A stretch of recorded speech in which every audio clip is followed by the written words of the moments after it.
Assalamualaikum warahmatullahi wabarakatuh. Bismillahirrahmanirrahim. Alhamdulillahirabbil alamin. Wassalatu wassalamu ala asyrafil anbiya'i wal mursalin wa ala alihi wa sahbihi ajmain. Amma ba'du. Pada kesempatan kali ini saya akan menjelaskan tentang fenomena puasa, di mana kita bisa mengambil makna puasa itu dari Kanjeng Nabi Muhammad Sallallahu Alaihi Wasallam. Pertama, apa itu makna puasa? Puasa itu artinya adalah menahan. As-saumu huwa imsakun. Puasa artinya menahan.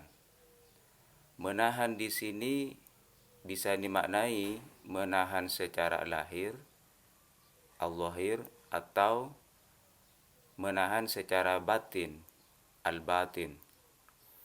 Menahan secara lahir itu bisa diartikan kita tidak makan, tidak minum dari subuh sampai maghrib.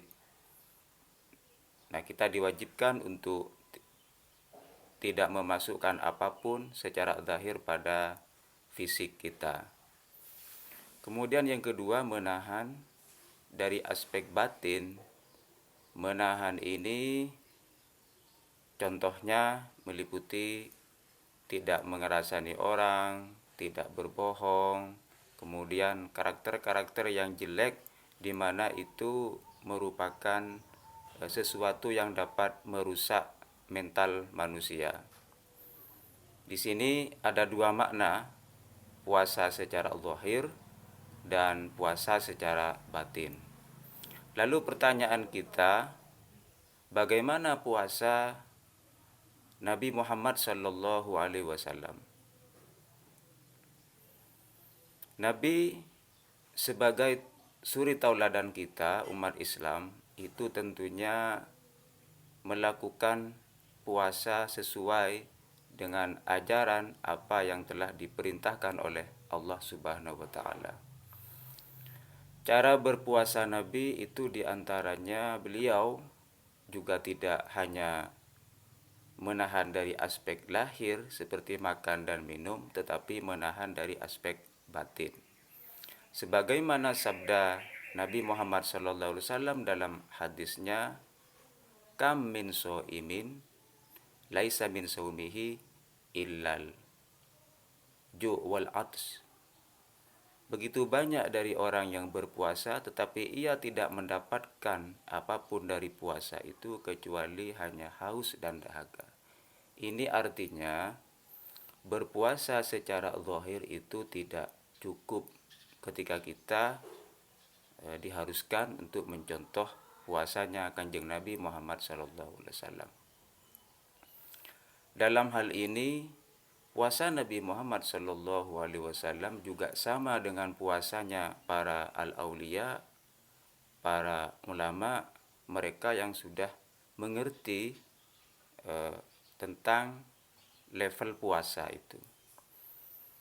Sebagaimana dijelaskan oleh Al-Ghazali bahwa level puasa itu ada 3 tingkatan. Yang pertama al-awam, kemudian al-khusus, dan khususil khusus. Puasanya orang awam itu hanya menahan dari aspek zahir saja seperti yang saya jelaskan tadi, yaitu tidak makan, tidak minum dari subuh sampai maghrib. Itu shaumul awam. Yang kedua adalah shaumul khusus atau al-khawas, orang-orang khusus yang tidak hanya berhenti pada kebutuhan atau menahan dari aspek zahir, tetapi ia melangkah lebih jauh, menaikkan levelnya, menahan dari hal-hal yang buruk yang bersifat batin, dan itu merupakan karakter manusia. Kemudian yang ketiga, level puasa menurut Al-Ghazali yaitu khususil khusus atau khawasul khawas. Level puasa ini adalah menahan dari sesuatu selain mengingat Allah. Artinya manusia kalau sudah sampai kepada level khawasul khawas, itu yang diingat hanyalah Allah Subhanahu wa taala, tidak mengingat yang lain. Dalam hal ini level puasa ini banyak dilakukan oleh para sufi, para ulama yang sudah sampai kepada makom khawasul khawas, dan ini anjuran dari Nabi Muhammad SAW sebagaimana dalam hadisnya, innama bu'istu liutammima makarimal akhlak. Hanya saja saya diutus untuk menyempurnakan akhlak. Akhlak ini artinya akhlak yang sudah sampai kepada makom khawasul khawas, di mana dia menjaga dirinya, batinnya, kemudian menjaga karakternya hanya untuk Allah Subhanahu wa taala. Ini merupakan puasa pada level khawasul khawas. Tentunya puasa khawasul khawas ini sangat sulit dilakukan apabila kita melihat arus kehidupan di dunia, terutama era 4.0 pada masa kini, di mana semua informasi itu sulit dibendung, mulai dari medsos, media sosial, kemudian realitas yang lain, itu sangat sulit dibendung. Maka dalam berpuasa, kalau kita merujuk atau meniru apa yang telah dilakukan oleh Kanjeng Nabi Muhammad SAW, sebaiknya kita tidak berhenti pada puasa al-zahir, melainkan kita dituntut untuk menaikkan level puasa itu kepada puasa al-batin, sehingga dapat menjadi manusia pada level al-insanul kamil, sebagaimana yang dialami oleh Kanjeng Nabi Muhammad SAW. Puasa Kanjeng Nabi itu adalah puasanya makhluk yang sempurna, atau dalam istilah kita sebut dengan al-insanul kamil. Karena di sini Nabi Muhammad merupakan manusia yang maksum, yang terjaga dari perbuatan-perbuatan yang tidak baik. Maka dari itu kita perlu untuk meneladani dan meniru puasa seperti yang dilakukan oleh Nabi Muhammad SAW. Puasa beliau adalah puasa khawasul khawas, dan ini terus menjadi suri tauladan yang ditiru oleh para penerusnya.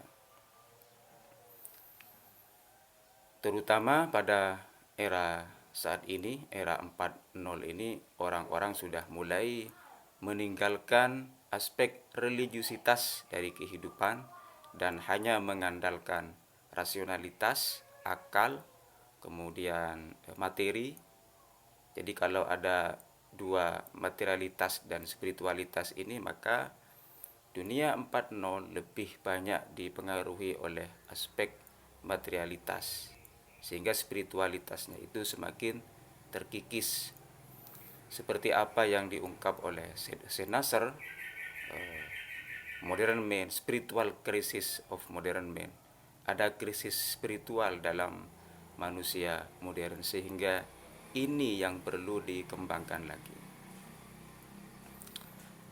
Manusia sebetulnya kembali kepada aspek realitas yang paling dalam, yang oleh Nasr itu disebut sebagai eksis, bukan rim. Eksis itu artinya pusat. Pusat itu ada di dalam batin manusia, atau the heart. Kordis dalam istilah yang lain, kordis, the heart, itu yang harus dijaga. Maka Di bulan puasa pada kali ini sebaiknya kita terus menjaga aspek-aspek batin, aspek-aspek spiritual di samping yang materi itu. Mungkin itu yang bisa saya sampaikan. Allahul muwaffiq ila aqwamit thoriq. Wassalamualaikum warahmatullahi wabarakatuh.